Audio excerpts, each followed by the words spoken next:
어제 법사위에서 의결한 조희대 대법원장 청문회 개최. 이 문제를 들고 원내 민주당 지도부와 법사위 간의 의견차가 확인이 되고 있는데요. 한편 정기국회 내 민주당은 배임죄 폐지도 주장하고 있는데 이 부분 또한 논란이 되고 있습니다. 주요 현안에 대한 여야 입장을 점검하기 위해서 먼저 민주당 입장을 들어보도록 하겠습니다. 민주당 원내대변인 김현정 의원 연결돼 있습니다. 의원님 안녕하세요. 네, 평택시병 김현정입니다. 네. 저희가 어제 이번 주에 홍기원 의원님도 나와주셨는데 저희 YTN 그래? 라디오가 지금 갑자기 평택의 국회의원님들 다 호출하고 있는 것 같습니다. 오늘 그 정기국회 때문에 스튜디오 오시기로 했다가 이제 못 오신 거잖아요. 네, 지금 그 2+2로 여야 그 원내대표 수석 간에 지금 본회의 관련된 협상을 하고 있어서 제가 네. 원내대변인이라서 지금 네, 알겠습니다. 현안으로 들어가기 전에 하나 질문 먼저 드리겠습니다. 오늘 그 원내대변인 브리핑으로 신천지 대선 개입 의혹에 관해서도 수사가 필요하다라고 이제 입장을 내셨는데요. 의원님께서 요 관련해서 뭐 추가적인 고발이나 아니면 뭐 증거나 이런 것들을 좀 제출하실 계획이 있으신 건가요?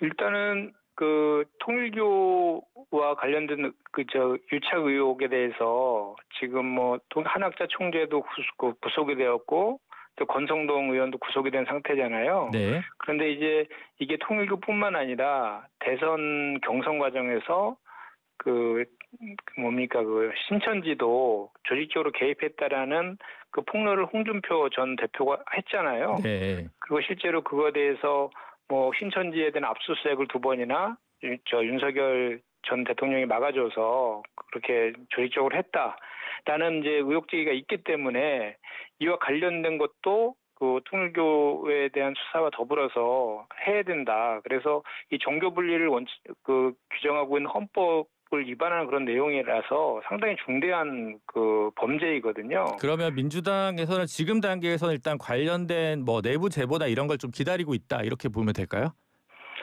지금 나오는 그 의혹 제기라든 이런 것도 상당히 구체적이기 때문에 그것만 가지고도 충분히 수사가 가능하다라고 생각합니다. 네, 알겠습니다. 조희대 대법원장 청문회 질문을 좀 드리겠습니다. 지금 김병기 원내대표는 이게 사전 조율이 전혀 안 된 거여서 법사위원들한테 강한 유감을 표명했다 이렇게 보도가 났거든요. 그래서 지금 요거는 민주당 원내 지도부의 입장은 어떻다고 저희가 보면 됩니까? 일단은 그 강한 유감 표명과 경고했다라는 보도는 사실이 아닙니다. 그건 오보이고요. 이제 법사위 자체적인 판단이었고요. 뭐 원내 지도부랑 사전에 논의한 바는 없습니다. 그런데 이제 뭐 국회의원 한 분 한 분이 다 헌법기관이잖아요. 그리고 이제 법사위라는 상임위도 독립된 결정 기관인데 그 법사위 차원에서 그 조희대 대법원의 대선 개입과 사법 쿠데타 의혹 규명을 위해서 자체적으로 결정한 것이다라고 보시면 될 것 같습니다. 근데 일상적으로 대법원장 청문회는 그렇게 가벼운 사안은 아니어서 기본적으로 원내 지도부, 원내 대표와의 교감이 이제 불가피하다고 저희는 보통 보거든요. 그래서 원내대표의 리더십이 지금 충분히 탄탄하지 않은 거 아니냐. 혹은 육선의 추미애 위원장이 훨씬 선수가 낮은 김병기 원내대표를 패싱하는 거 아니냐 이렇게 볼 수밖에 없거든요. 그래서 사전 협의가 일단 된 건지 안 된 건지 이것만 좀 확인을 부탁드리겠습니다. 제가 좀 전에 말씀드린 것처럼 사전에 협의가 된 건 아니에요. 협의가 된 건 아니고 법사위 자체적으로 이제 판단해서 결정한 것이고요. 다만 지금 현재 우리 당의 입장, 원내의 입장은 한편으로는 사법부의 자체적인 개혁과 자정 노력을 촉구하고 또 압박하고 또 한편으로는 전단재판부 설치라든지 사법개혁을 추진하는 투트랙 전략을 지금 쓰고 있거든요.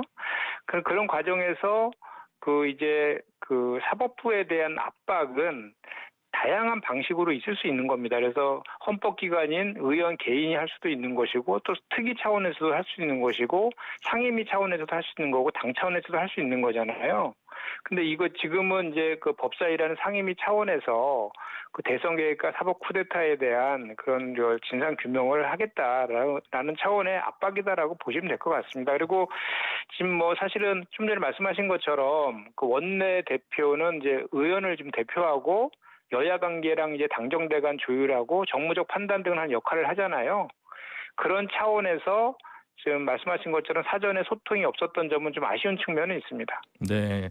그 사법개혁이나 법원개혁의 뭐 필요성에 대해서는 많은 분들이 공감을 할 텐데 최근에 조희대, 한덕수, 뭐 회동설 이게 지금 이제 증거를 못 대고 이러면서 조희대 대법원장 때리기 이게 좀 과도하면서 오히려 사법개혁의 정무적 성격이 더해지면서 오히려 국민 공감대를 잃으면 어떡할까 이런 우려들이 좀 있거든요. 그런 측면에서 봤을 때 조희대 대법원장 청문회 좀 너무 나갔나 이런 생각을 혹시 원내 지도부로서 하시진 않습니까? 아니 뭐 그런 차원은 아닌 것 같고요. 제가 좀 전에 말씀드린 것처럼 그 사법부에 대한 이제 지금 현재 사법부에 대한 그 대선 개입 그리고 구속 취소 그리고 재판 지연 그리고 그 지기현 판사에 대한 접대 의혹에 대한 책임을 강력히 지금 당에서 촉구하는 그런 과정이잖아요. 그리고 좀 전에 말씀드린 것처럼 이런 사법부에 대한 압박은 그 상임위 차원에서도 충분히 할 수 있는 것이거든요. 그런 차원에서 상임위에서 이제 그 압박을 하는 그런 그 단계인데 그 조금 전에 말씀하신 것처럼 그 해동설과 관련된 것은 서영교, 부승찬 의원 등이 이제 그 본인들이 그 받은 그 제보에 의하면 이제 그 민정 라인이라든지 야당의 의원들로부터 전화를 들었는데 두 가지가 일치했기 때문에 어느 정도 신빙성이 있다라고 해서 의혹 제기를 한 거잖아요. 네. 그리고 이제 헌법기관이 제보를 받은 것에 대해서 확인하는 그런 질문들을 하는 것은 뭐 당연히 그 주권자를 대의하는 그 국회의원으로서 해야 될 역할이라고 보고 그거에 대해서 어쨌든 그 조희대 대법원장이 부인을 했잖아요. 네. 그렇기 때문에 그 관련된 것을 특검 수사를 통해서 이제 밝히자라는 것이 이제 입장인 것이고 그 과정에서 전원으로 전달했다라는 분들이 특검에 이제 출석해서 진술할 용의도 있다라고 하니까 그 문제는 그렇게 풀면 될 것 같고 다만 이제 그 회동설과 관련된 그 문제하고 네. 지금 우리 당이 공식적으로 제기하고 있는 그 사법부의 그런 대선 개입과 사법 쿠데타 그리고 말도 안 되는 논리로 내란수계 윤석열 풀어진 구속 취소, 재판 지연 이런 거와 관련된 것들은 그 본질은 후자 쪽에 있다라는 것이죠. 그리고 그 회동설과 관련된 거는 사법개혁이 필요한 여러 가지 예시 중에 하나이다라고 보시면 될 것 같고요. 지금 국민들께서는 내년 1월에 이제 윤석열이 구속기간 만료로 풀려나지 않습니까? 그리고 이제 지기현 재판부의 그간의 재판을 진행하는 것, 구속 취소라든지 재판 지연, 걸석 재판을 계속 허용하고 있는 것 등을 봤을 때 혹여나 그 12월에 그 1심 재판에서 무죄가 나올까라고 국민들이 불안해하시거든요. 그렇기 때문에 이 공정하고 신속한 내란 재판을 위한 조치들이 필요하다라고 저희가 계속 요구를 하고 있는 것이고 그와 관련돼서 이제 그 사법부에서도 좀 더 전향적이고 구체적인 조치들을 내놓아야 된다. 저는 그렇게 생각합니다. 알겠습니다. 그러면 그 내란 재판부 특별법 같은 경우 7월 달에 115명의 국회의원들이 발의를 했다가 법안 내용의 위헌성 논란이 많으니까 지난주에 또 25인 발의로 새로 법안을 냈습니다. 그런데 이것도 아직 당론은 아니라고 계속 긋고 있거든요. 그럼 원내 지도부로서 이 특별재판부 법에 대한 당론 형성은 언제쯤 준비하고 계신 건가요? 지금 일단 그 기존에 발의된 그 내란 특별법하고 그 특위에서 발의한 내란 전담부 설치하는 법안 네. 그 관련된 것들은 지금 그 개별 의원과 특위 차원에서 지금 제출되어 있는 것이고요. 네. 그와 관련돼서 이거를 당론으로 하거나 이런 단계는 아직은 아닙니다. 그래서 네. 그 제출된 법안들에 대한 그 상임위 차원의 논의들이 있을 것이고 그리고 그 논의하는 과정 속에서 사법부가 어떤 조치를 했느냐에 대한 것들이 확인이 될 거 아니겠습니까? 네. 이 당 차원에서는 그런 것들을 종합적으로 판단을 해서 사법부가 우리가 좀 국민들이 신뢰할 만한 그런 조치들을 하지 않고 계속 그 사법권 독립이란 저기에 숨어서 사법부의 기득권 지키기로 일관한다고 하면 그런 것들을 당론으로 추진하는 그런 단계로 나아갈 수 있는 가능성은 충분히 열려 있는 것이죠. 그리고 지난 5월 달에도 그 5월 1일 날 유죄 취지로 파기환송 결정을 했을 때 우리 당내 의총에서도 이제 그 조희대 대법원장에 대한 특검이라든지 또는 국정조사라든지 더 나아가서는 탄핵을 주장하는 의견들도 많이 분출됐던 것도 사실이거든요. 그런데 그 당시에는 이제 대선에 한복판이 있었기 때문에 그 논의가 이제 더 진전은 안 됐었는데 그런 단계로 나아가는 것들도 지금 다 없어진 건 아니고 지금도 유효하게 살아있는 그런 카드다라고 보시면 될 것 같습니다. 네, 알겠습니다. 지금 이제 또 하나 좀 질문 드리고 싶은 게 배임죄 폐지 논란인데요. 지금 형법상 배임죄 그리고 업무상 배임죄가 있고 상법에 특별 배임죄가 또 있지 않습니까? 그런데 네네. 이제 국민의힘 같은 경우는 형법상 배임죄는 폐지가 좀 곤란한 거 아니냐라고 이제 얘기를 하고 있는데 민주당 지금 김병기 원내대표가 밝힌 배임죄 폐지의 범위는 어디까지입니까? 일단은 저희 당에서 그 경제 형벌 합리화 TF를 만들어서 지금 활동 중에 있거든요. 네. 그래서 이제 배임죄를 폐지한다라는 거에 대해서는 아직 확정된 건 아닙니다. 확정된 건 아닌데 지금 말씀하신 것처럼 그 배임죄가 형법상의 배임죄도 있고 상법상의 특별 배임죄도 있거든요. 근데 실제로 상법상의 특별 배임죄는 거의 사문화되어 있는 그런 조항인데 그럼 그 형법상의 배임죄를 어떻게 할 것인지에 대해서 저희가 이제 두 차례에 걸쳐서 상법 개정을 했었잖아요. 네. 그 상법 개정을 저희가 한 취지는 소액주주들 보호를 위해서 이제 그렇게 한 것인데 반면에 그 상법 개정으로 인해서 그 재계에서는 이렇게 경영 활동을 이축할 수 있다라고 해서 그 배임죄를 폐지해 줄 것을 줄기차게 저희 당에 요구해 왔었거든요. 그리고 국민의힘도 마찬가지로 상법 개정에 반대하면서 배임죄를 완화시키는 법안들도 다수 국민의힘 국회의원들이 지금 발의도 한 그런 상황이거든요. 그런데 지금 특위에서 논의하고 있는 그 배임죄를 어떻게 할 것인가와 관련해서는 지금 현재 그 법무부에서 그 배임과 관련된 판례가 3,300여 건이 있답니다. 네. 그것을 유형별로 다 분석을 해가지고 유형별로 어떤 것들은 그 처벌된다라는 식으로 이제 구체적으로 좀 규정하려는 준비들을 지금 하고 있어요. 그런데 그것이 이제 시간이 이제 좀 오래 걸릴 수도 있고 하는 그런 문제들이어서 좀 중간 단계로 예를 들어서 우리 지금 그 재계에서도 요구하고 있는 것인데 형법상의 그 배임죄 조항에다가 그 경영 판단의 원칙을 명문화시키는 기존에 판례 있는 거를 법문에 넣는다는 얘기시죠? 그렇습니다. 근데 저희가 이제 궁금한 게 김병기 원내대표가 얘기했단 말이에요. 그러니까 네. 민주당이 요즘 무슨 얘기를 하다 논란이 되면 당론이 아니라고 자꾸 얘기를 하시는데 네네. 원내대표까지 얘기한 거에서 당론 아니라고 얘기를 하시면 네. 저희는 그러면 뉴스를 볼 때 무엇을 가지고 풍향계를 봐야 될지 이게 좀 의문이고요. 두 번째는 우리 김현정 의원님 같은 경우에 사문금융노조 위원장이셨잖아요. 네. 노동운동가 출신이고 예전에도 일부 증권사의 경영진의 뭐 횡포 가지고 배임죄로 고발하시고 이런 일들이 있으셨습니다. 근데 의원님께서는 지금 이런 그 노동운동의 경험 그리고 실제로 배임죄로 고발했던 경험에 비추어 보면 형법상 배임죄까지 폐지하는 것은 업무상 배임죄까지 폐지하는 것은 좀 앞뒤가 안 맞다 이런 비판을 들으실 수도 있을 것 같은데 이에 대한 입장이 궁금합니다. 그러니까 지금 이제 좀 전에 말씀드린 것처럼 그 형법상의 그 배임죄를 폐지하는 거에 대해서 아직 확정된 건 아니고요. 네. 지금 그 원내대표께서 말씀하시는 것도 지금 제가 좀 전에 말씀드린 것처럼 그 현재 판례로 축적되어 있는 3,300여 개의 사례들을 유형별로 유형화해서 그것을 처벌하는 것으로 하는 것을 그 조문의 명칭을 배임죄를 할 것인지 또는 배임죄가 아닌 다른 이름으로 넣을 것인지에 대해서도 아직 확정되지 않은 그런 상황이다라는 것이고요.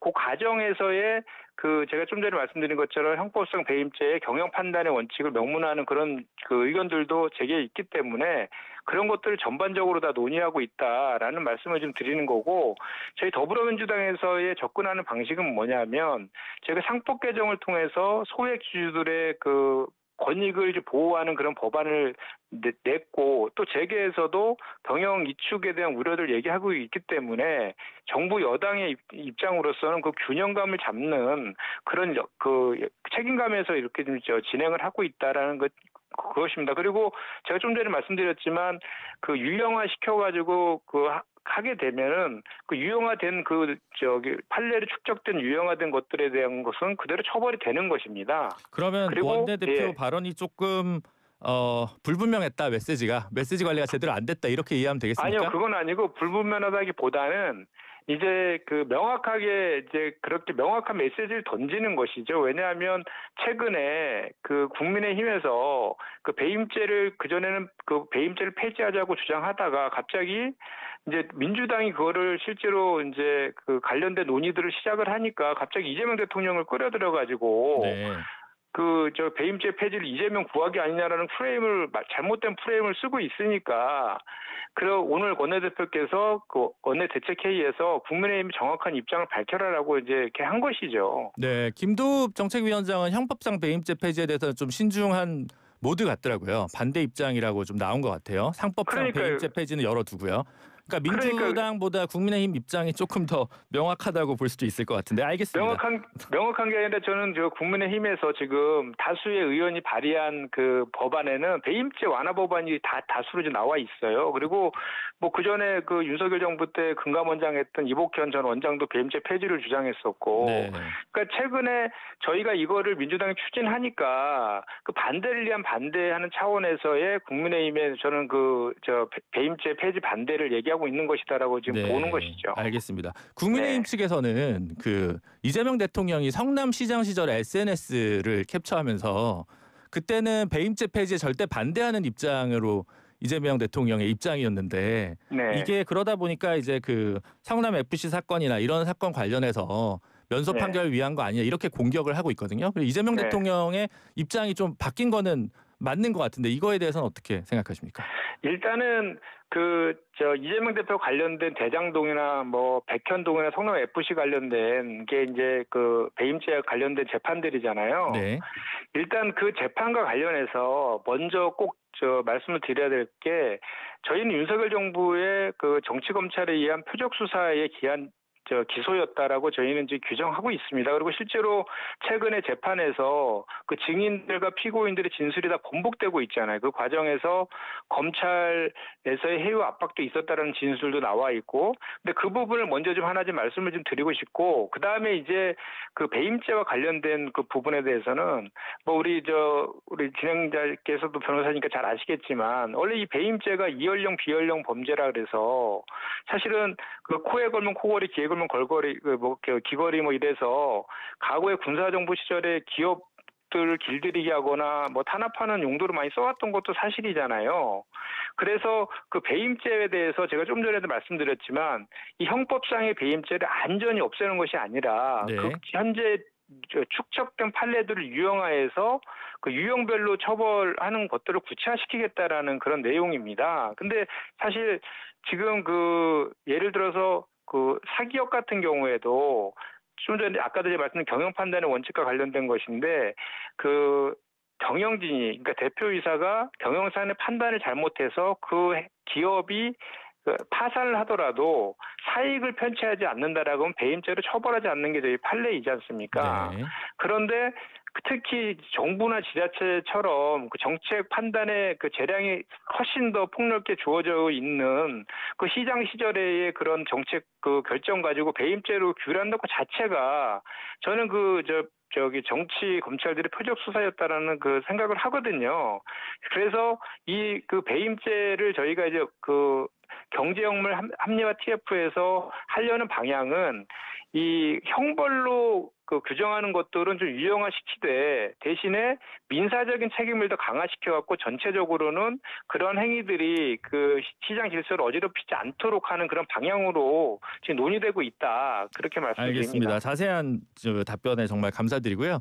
네. 이제 조금 더 처음부터 그렇게 분명하게 메시지가 나갔으면 저희가 이런 질문 안 하지 않았을까 싶습니다. 마지막으로 지금 2+2 회의하고 계시다 그랬는데 지금 국힘은 필리버스터로 모든 법안에 대응한다. 뭐 그러면 69일까지도 걸린다 이런 얘기가 있는데요. 요 관련 논의는 어떻게 되는지 마지막으로 좀 질문 드리겠습니다. 네, 어제 이제 협상하고 좀 전에 협상 마무리됐는데 오늘도 뭐 협상이 결렬된 것 같아요. 네. 근데 이제 지금 저희가 9월 25일 본회의에서 정부조직법하고 방송미디어통신위원회법 등을 처리하고 비쟁점 법안 69개가 있습니다. 그리고 정부조직법을 처리하기 위해서 후속 법안으로 11개의 또 법안을 처리해야 되는 그런 문제들이 있는데 네. 국민의힘에서는 그 모든 법안에 대해서 패스트트랙을 지금 필리버스터를 하겠다라고 지금 하고 있어서 네. 지난번에도 우리 3대 특검법 개정안 발의할 때도 37개의 비쟁점 법안이 있었는데 그 비쟁점 법안은 여야가 다 합의한 내용들이잖아요. 그걸 다 필리버스터를 하겠다 그래서 그 법안 상정도 못하고 3대 그 특검법 개정안만 처리한 바가 있거든요. 이번에도 마찬가지로 또 69개의 법안에 대해서 필리버스터를 한다라고 하면 저희가 그 법안을 이제 상정하기가 어렵지 않습니까? 네. 그래서 부득이하게 가장 급한 그 법안인 정부조직법이라든지 방송 미디어 통신법이라든지 국회법 등등을 올려야 되는데 그리고 이제 그 9월 30일 날 국무회의가 예정되어 있거든요. 네. 그래서 그 전에 이제 그 국무회의 때 정부조직법 이런 걸 통과시키기 위해서는 부득이하게 그 급한 법안 중에 4개의 법안만 상정시킬 수밖에 없는 그런 상황입니다. 그래서 네. 필리버스터에서 그 9월 29일까지 4개 법안을 통과시키고 30일 날 국무회의에서 의결할 수 있도록 하는 순서를 밟을 수 있는 거거든요. 그리고 네. 그 후속 시간이 법안 다 돼서요. 여기까지 좀 하도록 하겠습니다. 의원님 감사드리고요. 다음에는 스튜디오로 모시겠습니다. 네, 고맙습니다. 네, 지금까지 더불어민주당 김현정 의원이었습니다. 저는 광고 듣고 4부에서 뵙겠습니다.